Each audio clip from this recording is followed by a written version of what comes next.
Uncle, நான் +2 முடிச்சதுக்கு அப்புறம் என்ன கோர்ஸ் எடுக்கிறது, எந்த காலேஜ்ல போய் ஜாயின் பண்றதுன்னு தெரியாம நானும் அப்பாவும் குழப்பத்துல இருந்தப்போ நீங்க தானே வழிகாட்டுனீங்க.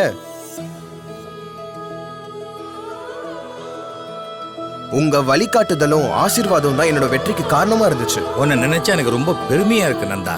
நான் உனக்கு வெறும் வழிதான் காட்டினேன், ஆனா கரெக்ட் டைரக்ஷன்ல போனது நீ. அதனால முழு வெற்றியும் உன்னைத்தான் சேரும். நீ இன்னும் பெரிய லெவல்ல வருவ. உங்க அப்பாவையும் நல்லபடியா காப்பாத்துவ. அந்த நம்பிக்கை எனக்கு இருக்கு. இதுக்கு மேல நான் உனக்கு ஒன்னும் சொல்ல வேண்டியதில்லை, நீ பாத்துப்ப. சரிங்க அங்கிள், இந்தாங்க நான் வரேன். All the best. அருள், நந்தனை பார்த்த இல்ல, நீயாவது என் பேச்ச கேளுப்பா. பொறுப்படலாம். என்னடா பதிலியே காணோம்? உனக்கு எத்தனை அரியர்ஸ் இருக்குன்னாவது ஞாபகம் இருக்கா? 8 பேப்பர் இருக்குப்பா. ஏய், உன்னை கேட்டாங்களா? வாய மூடு. அவளை ஏன்டா முறைக்கிற?